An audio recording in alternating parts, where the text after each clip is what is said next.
Olá, tudo bem com vocês? Espero que sim. Hoje vamos falar sobre autismo e TDAH, a inclusão. Eu não estou no meu consultório, eu achei um cantinho aqui em casa onde eu consigo gravar um vídeo para vocês, que é um tempo livre que eu tenho aqui para trazer esse conteúdo para vocês que eu prometi que ia trazer, tá? Tanto para o YouTube quanto para o Instagram. Vamos lá, quem não me segue no YouTube, Diário de uma Neuro PP, tá? Você pode estar lá se inscrevendo no meu canal, curtindo os meus vídeos e aprendendo mais sobre a equipe multidisciplinar, sobre os transtornos do neurodesenvolvimento. Eu vou compartilhar a tela aqui com vocês, para vocês verem as informações que eu vou dizer. Gente, lembrando que todas as informações, pronto, já está aparecendo, né? Vou colocar minha telinha mais para cima. Todas as informações que eu trago aqui para vocês são verídicas, estão dentro da ciência, tá? Não foi a Su que inventou, tá? São informações verídicas, são informações confirmadas pela ciência, tá? São estudos, últimos estudos dos Estados Unidos, tá? Então, é feito os estudos lá, depois é comparado com a vida brasileira também, porque a vida dos americanos é diferente da brasileira. Então, é comparado e é feito mais estudo aqui e isso vai chegando a informação até a gente, tá? Tudo que eu informo aqui são as das últimas gerações, dos últimos estudos dos Estados Unidos, e conforme o nosso DSM-5-TR, que é o último manual que a gente teve, de diagnóstico, né, dos transtornos estatísticos de transtornos mentais. Então, todas as informações são verídicas, ok? Vamos lá. O autismo e o TDAH, a inclusão. Espero que esteja aparecendo aí para vocês. Vamos lá. A inclusão é a ponte que une as diferenças, construindo um mundo mais acolhedor para todos. Cada voz importa. Os transtornos do neurodesenvolvimento são apenas uma parte da história única de cada indivíduo. A diversidade é nossa maior força. A inclusão traz novos olhares ao nosso cotidiano. Então, isso aqui né, nesse trechinho, a importância de uma inclusão. Cada um é diferente, gente. Não é porque a pessoa ela tem um autismo, ela tem sim as suas peculiaridades, né, as suas diferenças, mas a pessoa que não tem autismo também tem as suas diferenças, a sua personalidade, né? Então, a pessoa que não tem um autismo, ela tem que respeitar quem tem ou quem tem outro tipo de transtorno, assim como ela quer respeito para ela mesma. Se ela não tem nenhum tipo de transtorno do neurodesenvolvimento, mas mesmo assim quer respeito, porque ela tem uma personalidade mais forte, tem os seus gostos, enfim. Então, a gente deve sim fazer a inclusão e respeitar, sim, sempre. Ah, não sei como fazer essa inclusão. Então, estude, procure, tem curso, tem profissionais, né? E isso aqui, ó, já estou trazendo para vocês informações sobre, né, a inclusão. Então, procure sempre saber para incluir aquela criança, aquele adulto, tá? Vamos lá. Então, hoje eu vou falar de forma simples, clara, objetiva sobre o TDAH e o TEA, ok? E lembrando, ó, aqui embaixo, eu vou fazer aqui para vocês, ó. Todas as informações que eu trago aqui são verídicas e atualizadas conforme nosso manual diagnóstico e estatísticos dos transtornos mentais e atualizações nas pesquisas dos Estados Unidos. Lembrando que agora, com o novo governo dos Estados Unidos, vai ser investido um bom dinheiro nas pesquisas referentes aos transtornos mentais, mas específico o autismo e a ansiedade, porque muitos casos estão acontecendo, muito, vocês vão ver, eu trouxe aqui uma tabela para vocês também. Então, assim, agora vai ser investigado o porquê tanto, né? Porque a gente tem a questão genética, né? Questão ambiental, mas o que frisa mais é a questão genética, né? O que mais acontece autismo da questão genética, os estudos mostram, né? Mas o que mais tem por aí que está vindo, tanto diagnóstico de autismo e até de outros transtornos também, tá? Cada vez mais. O que pode estar causando isso? Então, vai ser investigado a fundo outras questões, tá? Questões vacina, questão de alimentação, então vai ser investigado a fundo para que a gente tenha essa comprovação do que pode estar aumentando esse índice de transtornos do neurodesenvolvimento, e daí quando chegar a pesquisa aqui para a gente, a comprovação, tudo bem certinho, vira um novo manual para a gente, porque daí isso é tudo colocado dentro do manual, gente, aquele manualzão que eu tenho, não está aqui comigo, está aqui, mas não aqui agora. Mas se vocês virem aqui na minha rede social, vocês vão ver qual é o manual. Então, vem tudo certinho lá para os médicos. É esse manual também, mais o CID, que é outro manual. E ele é atualizado conforme essas pesquisas. E a gente vai informando vocês também. Vamos lá. TDAH é a sigla para o transtorno de déficit de atenção com hiperatividade e impulsividade. Trata-se de um distúrbio neurobiológico que começa a se manifestar ainda na infância. Como o nome sugere, é caracterizado pela falta de atenção, hiperatividade e impulsividade. Existem 3 tipos. Você sabia que existem 3 tipos de TDAH? Tem muita gente que não, tá? Tem muita gente que ganha o laudo de TDAH diagnosticado, mas nem sabe que existem 3 tipos de TDAH. E existe sim. A gente tem o indivíduo que tem o TDAH desatento, o TDAH hiperativo e impulsivo e o TDAH combinado, que é tudo junto. É desatento, hiperativo e impulsivo. Ou seja, a pessoa que tem o TDAH desatento vai ter uma numeração específica, né, do CID, o código, e ele vai carregar só a parte desatenta. Ele não tem hiperatividade, não tem impulsividade, tá? Existem os indivíduos que têm a hiperatividade, a impulsividade e não vai apresentar a desatenção. E a hiperatividade e a impulsividade, eles andam juntos. Não existe a pessoa que tem só hiperatividade e não tem impulsividade. Eles andam junto, tá? Então, assim, não ou é desatento, ou é hiperativo impulsivo, ou é TDAH combinado. Apresenta desatenção, hiperatividade e impulsividade, ok? Então, aqui, desatenção. Divagação em tarefas, falta de persistência, dificuldade de manter o foco, desorganização mental, hiperatividade, inquietude extrema, atividade motor excessiva, remexer, batucar tudo, conversar em excesso. Impulsividade, ações precipitadas, sem premeditação e com elevado potencial de dano, reflexo de um desejo de recompensas imediatas, intromissões sociais, tomadas de decisão importantes sem pensar. Ok? A gente vai falar mais sobre os sintomas, né, do TDAH, ainda de cada um deles, mas é baseado nisso. Quando que ganha o diagnóstico de TDAH? Os sintomas, os sintomas que apresenta, ele tem que... Porque todo mundo tem uma certa desatenção, uma certa hiperatividade e impulsividade, né? Então, tipo, eu gosto de tal coisa, então eu sou mais hiperativa para fazer aquilo. Eu fico agoniada, eu quero fazer logo porque eu gosto daquilo. Então, tem aí um nível que tu chega que é ideal para a tua idade e tem o que ultrapassa, que daí já não é mais, já é sintomas do TDAH. Então, a gente tem os critérios necessários quando a gente vai fazer a avaliação neuropsicopedagógica, a avaliação neuropsicológica. Então, a gente consegue ver esses critérios. Então, né, no adulto, a gente tem o mínimo que ele precisa para positivar. Claro, em todos os testes tem que dar positivo ali, mas o mínimo de 9 critérios desatento, ele tem que ter mínimo 5 para positivar para o TDAH desatento. Hiperativo e possível. Para ele positivar hiperativo e possível, ele tem que ter, um adulto, ele tem que ter no mínimo 5. Ele positivou, ele tem dos 9 critérios, né? Dos 9 critérios, ele tem 5 do desatento e ele tem 3 do hiperativo e possível. Ele está apto a ter ali o desatento. Só que tem que fazer vários testes para a gente ver se tem ou não tem, certo? É uma avaliação completa, né, para ver bem certinho, se tem pelo menos 6 meses que tem sintomas, que o mínimo são 6 meses para sintomas. Então, tem vários critérios, tá? Então, eu estou explicando um pouquinho sobre isso, porque às vezes você vai ver aqui comigo, ler aqui o meu slide, ver o que eu estou falando, e às vezes vai pensar, eu tenho, porque eu sou assim, assim, assim. Mas a gente tem que ter no mínimo 6 meses com esses sintomas. A gente tem os critérios, né? Então, que são os 9 de desatenção, os 9 de hiperativo e impulsivo. Então, tem que ter adulto mínimo 5 critérios de cada um para positivar os 2, né? Ou de 5 do desatento para positivar o desatento. Já em criança, gente, o mínimo é 6, tá? Vamos lá.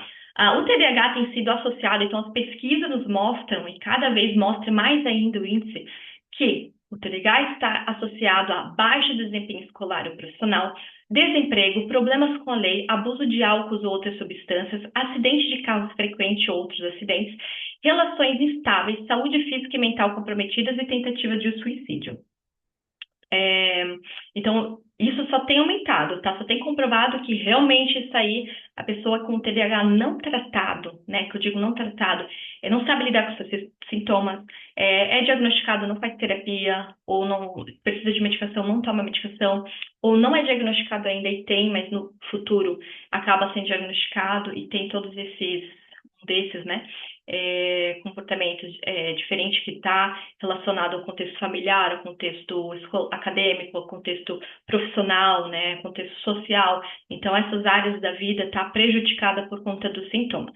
Ok? Então, é bem sério isso. Então, se você acha que você tem, procura saber, né? Tem sim o investimento de fazer uma avaliação, tem sim investimento de tratamento medicamentoso, de terapia, né? Se for o caso do paciente fazer intervenção com medicamento.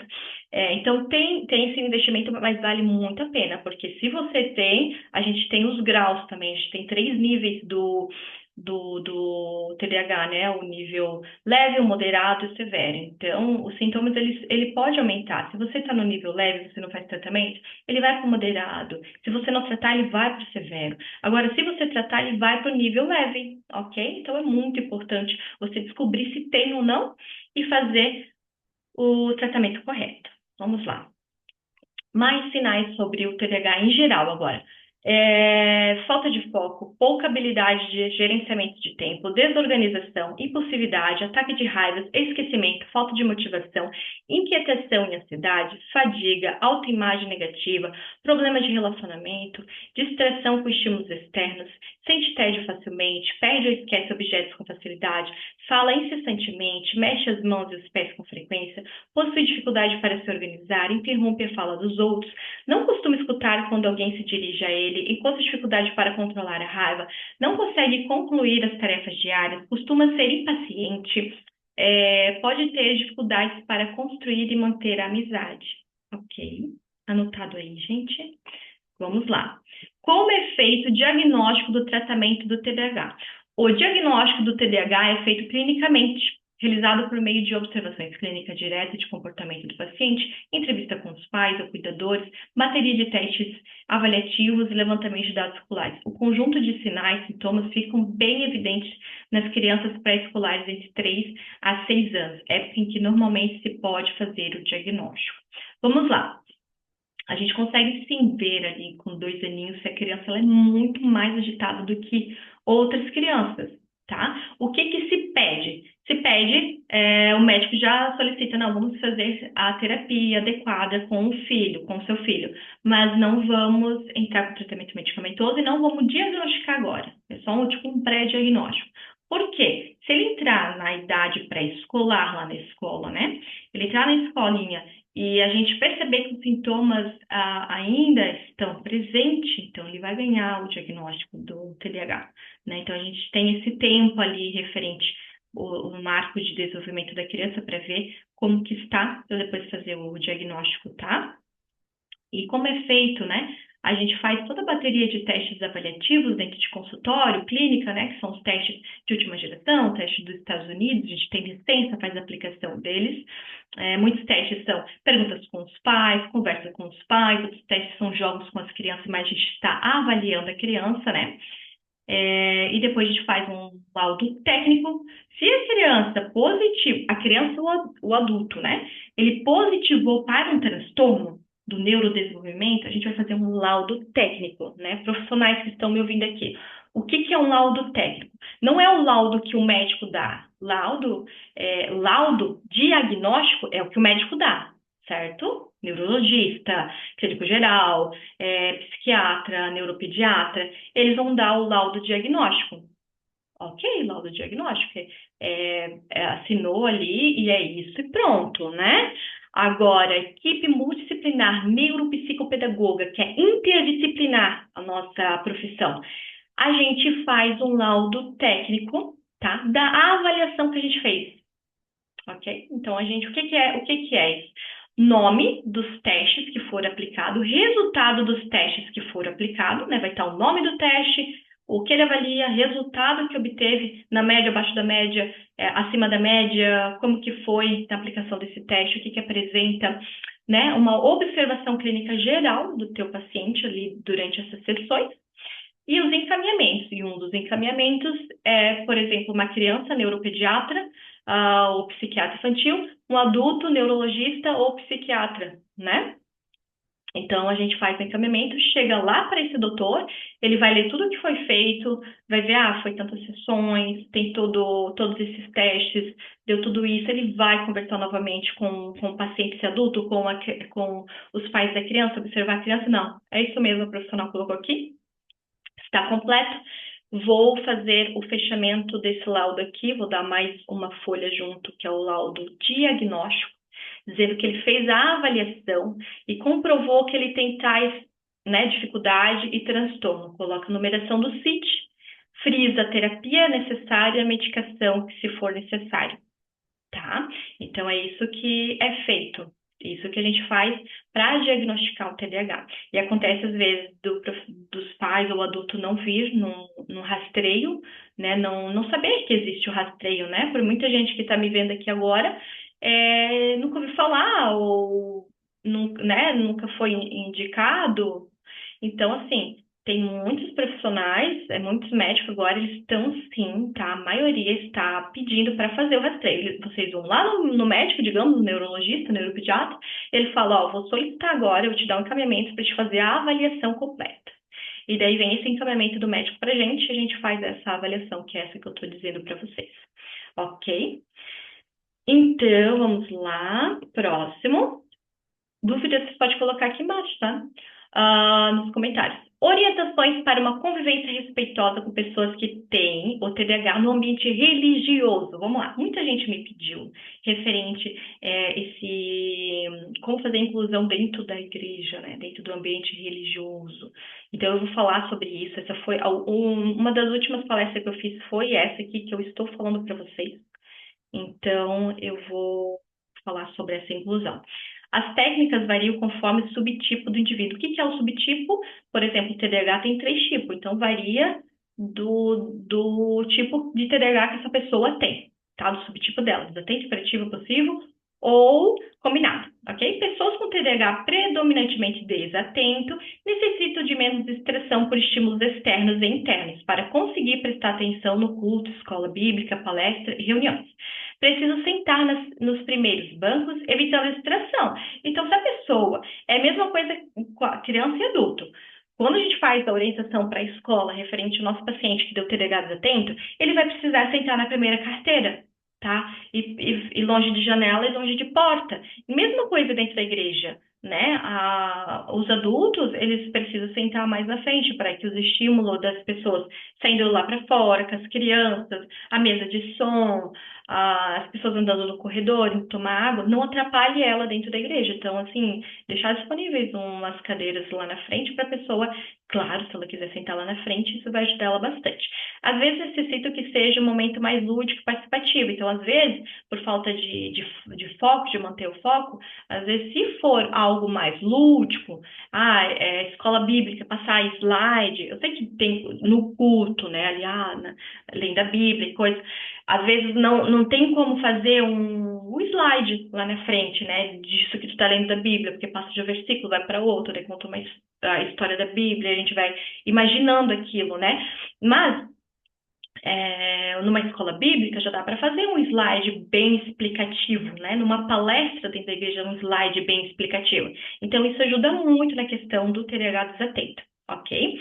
Pessoas com TDAH predominantemente hiperativo e impulsivo necessitam estar mais envolvidas no contexto ao seu redor, ou seja, envolvido nos departamentos da igreja. Então, pessoas que são mais hiperativas, têm um TDAH hiperativo e impulsivo, elas não querem ficar sentadas, para elas é chato ficar ali sentadas, eles não conseguem, por mais que eles querem ouvir a pregação, estar no ambiente religioso, para eles é dificultoso ficar sentado ali, aquele momento, tanto de horas ali, né? Então, eles precisam estar fazendo alguma coisa. Então, denominar para eles algumas tarefas é muito bom.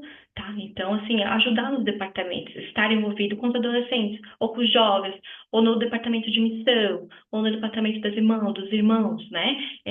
No culto, pode fazer oferta, pode ler um versículo, né? Então, assim, tá engajado ali, ok? Isso dá, para eles, engaja mais ele para estar no culto e prestar atenção, de não ficar só indo para fora, eu vou no banheiro, vou tomar água e volta e conversa, né? Ok? Vamos lá. Agora eu trouxe aqui uma estatística de prevalência de autismo nos Estados Unidos até 2023. Por que até 2023? A gente está agora em 2025. Porque ainda não entrou a nova estatística, eles demoram um pouco. Todos os anos é estudado os transtornos do neurodesenvolvimento, e principalmente o autismo. Mas eles precisam chegar no número X de certeza, de confiança para passar ao público, né? Aos nós profissionais, e depois isso ser publicado. Então, eu tenho isso daqui, e assim que sair o novo, a gente vai estar liberando também, tá? Então, vamos lá. Lá em 2004, cada 150, um tinha autismo, certo? Deixa eu trazer aqui o mouse, ó. Aqui, 2004, a cada 150, um tinha autismo. Aí a gente foi aumentando aqui, olha só, a gente está com essa prevalência até agora, tá? Em 2023, a cada 36 pessoas, um tem autismo. Isso é bem preocupante, isso é muito preocupante, tá? Muito preocupante mesmo. Então, é isso que agora vai ser estudado a fundo, para ver o que a gente pode fazer para que diminua os casos, né? Existem as terapias sim que estão muito importantes, estão ajudando muito. Eu faço as terapias para autismo, né? Eu faço com os meus pacientes e dá muito resultado, eles precisam disso, né? Mas a gente precisa ver agora no estudo o que eles estão vendo. Eles estão vendo o que está causando, né? O que está causando que agora cada 36 pessoas uma tem autismo, tá? Então, novas atualizações eu vou passar aqui para vocês também, ok? Então, eles vão investigar aqui questão de dos alimentos, questão de vacinas, tudo isso vai ser visto, tá? Vamos lá, então o termo transtorno do espectro autista, que é o TEA, conhecido como autismo, é um transtorno do neurodesenvolvimento e apresenta como característica central prejuízo na comunicação social e padrões de comportamentos restritos e repetitivos. Ok? Agora eu vou falar uns sinais aqui do autismo, ó. Interesses restritos, dificuldade de comunicação, linguagem muito formal, comportamento desafiador, né? Interesses restritos, vamos lá. Eu trouxe 10 aqui para vocês, deixa eu ver 10. Ó. Interesses restritos. As pessoas, elas às vezes colecionam coisas que são diferentes. Vou colecionar tampinha. Não sabe por que está colecionando tampinha, não está fazendo um trabalho com tampinha, mas coleciona tampinha. Coleciona coisas quebradas, coleciona galhos, tá? Às vezes coleciona, assim, coisas que são adesivos, tá? Então, ela tem um interesse restrito, interesse diferente em determinada coisa, e ela carrega esse negócio com ela e ela faz coleção disso também, tá? Então, pacientes com TEA tende a ter um grupo de interesse bastante fechado e fixo. Por exemplo, alguém que pode ter um interesse particular em navios e saber muito sobre eles. E isso é algo que também pode ser visto em jovem, adolescente, neurotípico, e não significa que ele tem autismo. A diferença é que os pacientes com TEA não demonstram interesse por nada além desse assunto, ou seja, fixação muito marcante, marcada e restritiva. Então, é só aquilo e aquilo. Às vezes pode mudar o interesse, mas é o extremo, sabe? Às vezes, agora não é mais tampinha, agora é adesivo, mas é o extremo, sabe? Agora é letras, agora é números. Então, agora é falar letras em inglês, números em inglês, e fica ali só naquilo, ok? Dificuldade de comunicação. Então, outro sinal do autismo é a dificuldade de comunicação.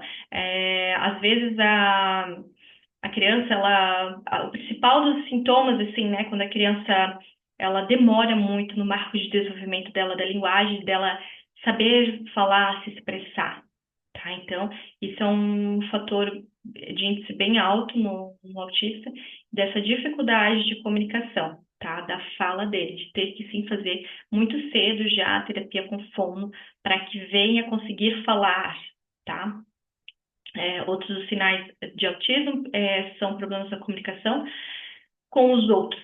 Para pessoas com esse transtorno, pode ser difícil iniciar uma conversa com alguém ou manter uma amizade.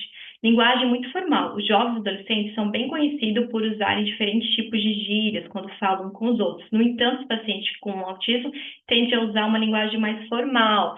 Então, eles são mais sérios, assim, sem ter um vocabulário muito amplo, de gírias, de piadas, ok? Comportamento desafiador, então dentro do autismo, até dentro do TDAH, né, que a impulsividade, a hiperatividade já é meio desafiador, né? Mas dentro do autismo a gente tem sim essa questão de comportamentos desafiadores também, tá? Em alguns casos de autismo, o paciente pode apresentar comportamentos desafiadores, incluindo birras ou automutilação. Esses comportamentos são consequências das dificuldades que eles têm em se regular e regular as próprias emoções deles, tá? Problemas para capturar as nuances na linguagem verbal, que são mais a questão da gente estar em roda ali, daí tem a pessoa com autismo, a gente fala uma piada e ela não entendeu o que é piada, ela pode levar para ela que aquilo é verdade, tá? Que aquilo aconteceu, ok? E também tem toda a questão, assim, deles não entenderem o que a gente está expressando, sabe?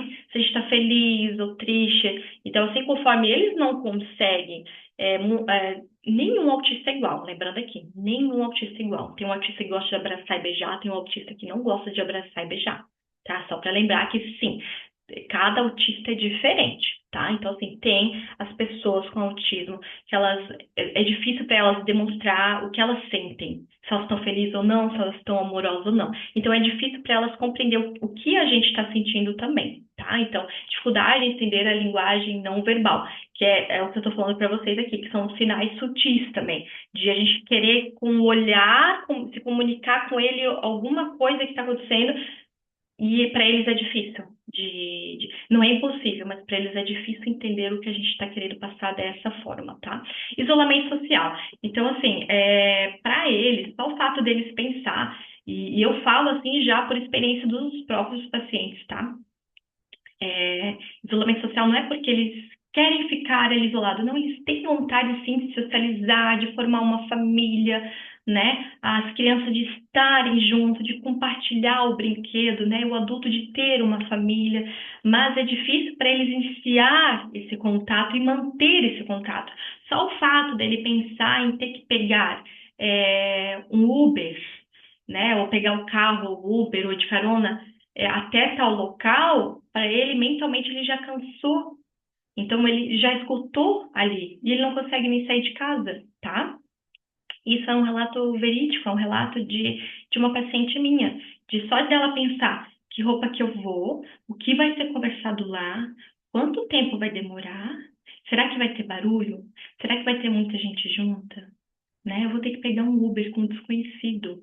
Aí eu vou chegar lá, não sei quanto tempo vai demorar, depois eu vou ter que pegar o Uber de novo com um desconhecido e voltar para casa, tá? Então, isso mentalmente cansa tanto que eles acabam não indo. Então, assim, respeitar esses momentos de se a pessoa ela não conseguiu ir, tá tudo bem. Na próxima a gente tenta, né? Ela conseguiu ir, nossa, pensa muito positivo. Frisa muito essa psicologia positiva. Nossa, você conseguiu vir, vamos aproveitar o máximo aqui, então, né? O que tu gosta, o que tu queres fazer agora, né? É a inclusão, não é só o que você gosta, o que você quer fazer, mas a pessoa também incluir ela junto, ok? Vamos lá. Comportamentos estereotipados. O comportamento repetitivo, né, que é a estereotipia que a gente fala, são comportamentos que eles fazem para se autorregular também, né? Que é a questão que a gente falou da impulsividade também, né?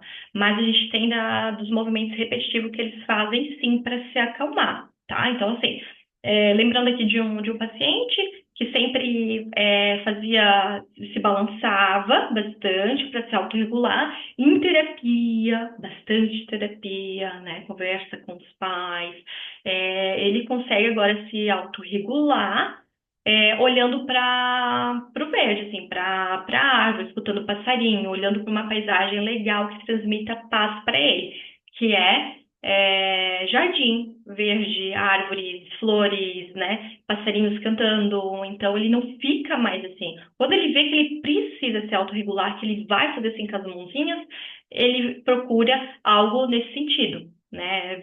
Árvore, paisagem, lugar calmo, tá? Então movimentos repetitivos dentro do autismo, eles fazem para se autorregular. Então, assim, a gente consegue amenizar, né, esse sintoma dele, consegue amenizar ou trocar por outro, né? Tem casos que a gente consegue trocar, igual o caso desse meu paciente, a gente conseguiu em terapia, né? A gente foi tentando, ajustando até a gente conseguir, ok? Mas tem casos que a gente vai só amenizar, se é caso, isso se for caso que não machuque nem ele, nem a outra pessoa, né? Porque tem algumas estereotipias, movimentos repetitivos, que são bater a cabeça na parede, então acaba a criança se machucando, né? Ou morder, acaba machucando a criança machucando e machucando o próximo que está junto querendo ajudar. Então, tem tudo aí, um passo a passo, uma terapia específica para que isso venha diminuir e para que a gente consiga fazer ainda essa troca de estereotipia que é para autorregulação, ok? Hipersensibilidade sensorial. Então, existem aí essa sobrecarga de estímulos, né, hipersensorial, que é o paladar, né, são a questão de sentir os gostos, de sentir os cheiros, as texturas, tá? Muita claridade. Então, tem isso dentro do autismo também, tá? Baixa tolerância a mudanças, tá? Eles gostam de seguir sempre as mesmas regrinhas que eles têm. Seguir o mesmo caminho para ir para a escola, seguir o mesmo caminho para ir para o trabalho, usar sempre o mesmo carro, né? Usar sempre o relógio no pulso direito, se colocar no esquerdo, tá? Então, assim, tem toda essa, né, baixa tolerância a mudanças. Então, se algo aconteceu diferente na rotina dessa pessoa, esse indivíduo com autismo, ele acaba se auto-desregulando, né? Acaba dando um comportamento repetitivo, tá? Então, acaba ficando um pouquinho mais agitado, ok? Vamos lá, existe três. Eu esqueci minha água, gente. Existem três níveis de autismo. Nível 1 de suporte, tá? Tem muita gente dizendo assim, isso não existe mais nível de autismo. Enquanto no nosso manual estatístico de transtornos mentais existem os três níveis de autismo, a gente vai mostrar os três níveis de autismo. Tá? A partir do momento que lá nos estudos dos Estados Unidos eles descartar o DSM-5-TR, que é o que a gente está usando agora, o mais atual, e vir outro que não consta mais os níveis, tá? É só autismo e Deus, tem nível de suporte, a gente não fala mais sobre nível de suporte, ok? Então já falo aqui, porque muita gente pergunta, Su, não existe mais nível, né? E eu acho importante ter um nível, porque daí a gente sabe que terapia vai fazer com o paciente também, sabe? É direito dele saber que estágio tá o transtorno que ele tem, para saber a terapia, saber a medicação, senão vai ser, tem autismo aí, né? Autismo leve, autismo grave, eu sei que todos precisam de terapia, mas como é que fica? Então é importante ter, sabe? O estudo é para evoluir, não é para deixar simples e sem, né, vago, né, tá? E o estágio que tá, né, para a gente poder estar melhorando aí. Vamos lá, nível 1 de suporte. Intervenções focadas no desenvolvimento de habilidades sociais, comunicação funcional e autonomia. Nível 2 de suporte, além das intervenções sociais de comunicação, estratégia para lidar com comportamento repetitivos e de ansiedade pode ser implementados. Nível 3 de suporte. O suporte é abrangente e pode envolver terapia comportamental intensiva, treinamento de habilidades diárias e apoio constante. Então, envolve equipe multidisciplinar aqui, né? Tratamento medicamentoso também, tá? Então, eles ficam determinado tempo com a gente, né? Por conta do nível de suporte que eles estão, ok? Vamos lá, gente. Como é feito o diagnóstico do autismo? É a mesma coisa, tá? Do TDAH. A gente faz todo o rastreio completo, com os testes, a gente verifica a escala, os critérios que estão ali, o nível que está, para daí a gente fazer a melhor terapia e intervenção, tá? Os primeiros sinais a gente consegue ver ali com 12 meses, de 12 a 18 meses, a gente já consegue ver os sintomas. Na verdade, quando a criança é bebê, a partir de 6 meses a gente já consegue ver.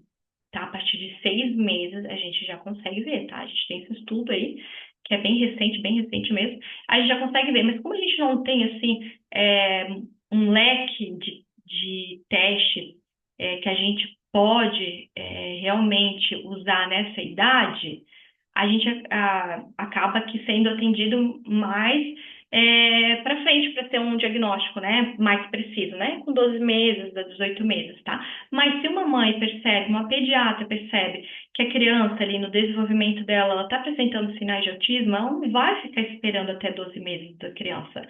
Ela vai sim poder fazer as terapias preventivas, tá? Para ver se é falta de estimulação, né, fazer as estimulações necessárias, e se os sintomas ainda não sair, aí fazer todo o rastreio completo para ver como que está os sintomas referentes ao autismo, ok? Vamos lá. Quase acabando. Sou diagnosticada agora. Depois da realização dos testes avaliativos, vem os encaminhamentos, igual eu falei antes. Então, é criança, vai para o neuropediatra, o psiquiatra infantil. Ah, é adulto, neurologista ou psiquiatra. Ok? Vamos lá. Orientações para uma convivência respeitosa com pessoas autistas. Vamos lá. Não faça suposições ou estereótipos. Exemplo, todo mundo é um pouco autista, ou dentro do TDAH, todo mundo é um pouco TDAH. Gente, isso frustra eles de uma tal maneira, isso fecha eles para o mundo. Então, assim, eles precisam dessa inclusão para que eles vivam, normalmente, eles querem fazer as coisas também. Eles têm um pouco dessa limitação, mas a terapia vai ajudar eles a fluir, a conseguir, mas eles precisam que as pessoas dê essa inclusão para eles poderem arrumar um emprego, para eles poderem se relacionar, para eles estar numa roda de amigos, para eles poderem ir para a creche, para a escola, ok? Não ignore essas necessidades de comunicação. Então, assim, uma criança, por exemplo, ela não está conseguindo se comunicar como eu e você conversando, né? Uma linha de conversa. Não consegue falar dessa forma que eu estou conversando aqui, falando, conversando. Mas ele se expressa de forma através de desenho, né? Através de cardzinhos, de imagem. Então, respeite isso. Converse dessa forma com essa pessoa. Não exclua ela porque ela não está falando da forma convencional que a gente está conversando. Porque, sim, ela está fazendo terapia. Ainda vai chegar no momento que ela vai conseguir ter essa conversação, ok? Não force a interação social. Se ela não quer conversar agora, hoje, nesse momento, tá tudo bem, tá? Então, só ela sabe o que ela está sentindo, pensando, tá? Então, respeitar. Não faça comentários ofensivos ou depreciativos. Ok, vamos lá. Orientações para convivência respeitosa com pessoas autistas no ambiente religioso. Adequações do volume do microfone e instrumentos. Então, assim, tem, sim, igrejas que tem um som muito alto, um som que dá aqueles barulhos no microfone, sabe? E isso desperta gatilhos nas pessoas com autismo. Eles acabam saindo de dentro da igreja, acabam não conseguindo vir, acabam não vindo mais. Eu sei disso por paciente meu que chegou para mim e já estava com esse quadro de nem conseguir mais ir na igreja por conta do volume do som, tá? Então, sim, ter essa empatia, essa inclusão, de sim ajustar, fazem o ensaio antes do culto começar, já deixa ajustado o som certinho ali, que não vai incomodar as crianças, os autistas, né? E ter essa inclusão, essa empatia, gente, por favor. Agora a gente tem também a questão dos abafadores, né? Só que não é todo mundo que tem condições de comprar um abafador. Então, existem já lugares que tem os abafadores que pode estar usando, né? E é muito interessante, você que tem um filho, que tem essa hipersensibilidade na audição, de estar tendo esse abafador, né? Que é um fonezinho de abafador, e para ele aproveitar mais esses momentos onde tem barulho, né? Não somente no ambiente religioso, mas também em momentos que vocês vão sair em restaurante, tá? Tem para adultos também, gente, tá? Slide para visualização do conteúdo. É aquilo que eu falei lá na frente, né, no começo aqui, que vai ter palestra, vai ter... dá para fazer um culto com slide, façam, isso vai ajudar muito, tá? Essa visualização para mentalmente eles visualizar o que está acontecendo, o que está sendo falado. A iluminação. Quando é possível desligar as luzes na igreja, desligue, gente, principalmente no momento de louvor, assim, que dá para deixar só o púlpito, com a luz acesa, a igreja com a luz desligada. Eu ia falar a luz fechada, a luz desligada, é melhor, já é bom, assim, para tu se, né, louvar ali, pensando que não tem ninguém me vendo, e vamos lá, né, achando que tá no céu, assim, né, aquela sensação boa. Para a pessoa que tem autismo também é assim, então é importante ter, se possível, deixar só lá, né, momento do louvor, dá para fazer isso, né? Muitas igrejas estão fazendo já. Só no púlpito aceso, algumas luzinhas ainda. E na igreja em geral, a luz apagada, sabe? Não tá no total, né, escuridão. Mas ali tá, né? Não tá aquela iluminação forte, ou assim, para mim não tá forte, mas para pessoa com autismo, a iluminação que para mim não é forte, para ela tá? Então dá uma maneirada também. E ambiente calmo. Então, a partir do momento que se tiver muito, você sabe que a pessoa tem autismo, você está lá dentro da igreja, e em algum momento de que tá na pregação, tá muito alta, muita agitação, muita criança falando, e tu vê que essa pessoa tá meio desregulada, leve ela para um ambiente calmo, né? Seria bom se toda igreja tivesse uma salinha que fosse voltada para as pessoas com transtorno, para que elas pudessem se acalmar, se autorregular e voltar dentro da igreja e ouvir a palavra de Deus, tá? Vamos lá. Este é o meu mandamento: ame-se uns aos outros. João 15:17. Inclusão é a nossa capacidade de entender e reconhecer o outro e assim ter o privilégio de conviver e compartilhar com pessoas diferentes de nós. Gente, só nesse versículo ali, ó, este é o meu mandamento: ame-se uns aos outros. Já está dizendo tudo sobre a inclusão, sobre o amor ao próximo, né? Amar ao próximo é a inclusão, tá? Então, vou deixar frisado aí para vocês. Gente, então é isso. Deixa eu fechar aqui. É isso que eu trouxe para vocês. Espero que eu tenha ajudado muito vocês. Dúvidas, coloca aqui embaixo. Assim que possível, eu já vou responder vocês, tá? O slide eu até poderia disponibilizar para vocês, mas daí você tem que entrar dentro do meu curso. Dentro do meu curso, não, desculpa. Dentro do meu grupo de materiais gratuitos. Para mim colocar lá e vocês já baixar para vocês.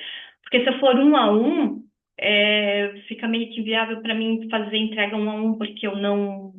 É muita pessoa, né? Tem bastante seguidores.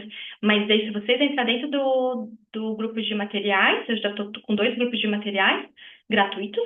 Eu coloco lá dentro, vocês podem baixar, vocês podem, profissional que me segue aqui, quer dar essa palestra, fazer essa informação, levar essa informação dentro da escola, dentro da igreja, enfim, né?